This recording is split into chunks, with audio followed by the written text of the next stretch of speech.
दोस्तों जय हिंद। आज हम बात करने वाले हैं दूसरे स्टेट से भरने के लिए। आपके पास दो ऑप्शन, एक तो डोमिसाइल से, दूसरा एक माइग्रेशन से। ठीक है, इससे पहले आपका सबसे ज्यादा पूछा जाने वाला प्रश्न है कि सर रिजल्ट कब आएगा, फिजिकल कब होगा। ठीक है, तो 15 जून को एक वायरल हो रहा है नोटिस। इसका अभी तक मेरे पास कोई प्रमाण नहीं है।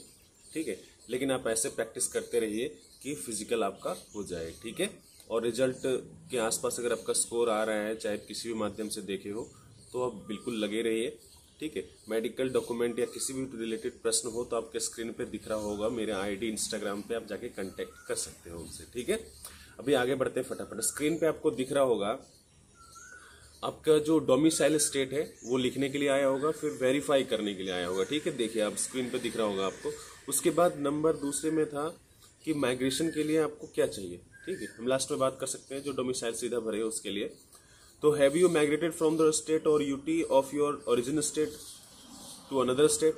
तो अगर आप नो किए हो, ठीक है, तो फिर कोई समस्या नहीं है, आगे बढ़ते हैं फिर। ठीक है, लेकिन अगर आप माइग्रेशन में यस किए हो तो आपको क्या चाहिए होगा ये देखो अभी। ठीक है, स्क्रीन पे दिख रहा होगा आपको। Whether you would like to avail the benefit of reservation from the state UT from of your origin। आप क्या चाहते हो कि जहां से आपको, जैसे मैं वेस्ट बंगाल से हूं, झारखंड में रह रहा हूं अभी। ठीक है, ऐसा समझो। तो मैं अगर चाहूं कि झारखंड से भर्ती होना है तो फिर आप वहां पे, यहाँ पे जो वेदर नो है, यस और नो है, उसमें आप नो कर देते तो हम क्या होते कि हम बंगाल मेरा स्टेट ओरिजिन होता, लेकिन हम बंगाल से भर्ती नहीं होते, हम स्टेट अपने झारखंड से ही भर्ती होते। ठीक है, मतलब जहां वर्तमान में रह रहे हैं वहीं से भर्ती होते। माइग्रेटेड हैं, ठीक है, लेकिन हम भर्ती कहां से होते, झारखंड से ही। ठीक है, लेकिन अगर आप यस करते हो तो आप भर्ती कहां से होंगे, बंगाल से। ठीक है, जैसे आप यस करोगे कि हम, क्या लिखा है फिर से देख लो एक बार, whether you would like to avail the benefit of reservation from the state UT of your origin.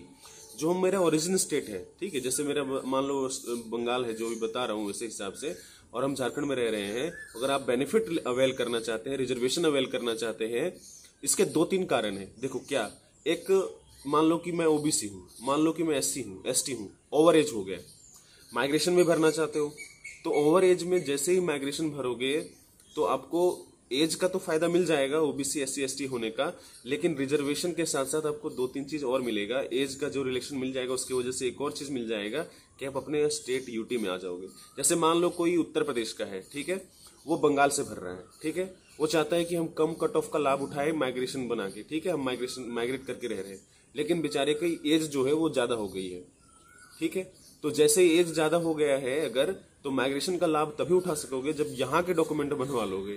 अगर वहां के डॉक्यूमेंट से भर्ती होना चाहते हो, माइग्रेशन भी दिखाना चाहते हो, और आप चाहते हो कि हमको रिजर्वेशन भी मिल जाए एज में, नंबर तो चलो ठीक है, नंबर में एज में भी मिल जाए, तो जैसे ही आप एज रिलैक्सेशन लोगे आप अपने स्टेट में चले जाओगे। देखो कैसे, अगर आप रिजर्वेशन लेना चाहते हो तो आप यहाँ पे यस करेंगे, और जैसे ही रिजर्वेशन लेना चाहेंगे आप यस करेंगे, तभी आपको जो है वो जनरल से ओबीसी एससी एसटी या ईडब्ल्यूएस गिना जाएगा। अन्यथा आप जिस स्टेट में अभी वर्तमान में रह रहे हो माइग्रेट करके, उसी स्टेट का गिना जाएगा। ठीक है, दूसरी एक और चीज है, जो दूसरे डोमिसाइल बनवा के भर्ती हो रहे हैं उनके लिए।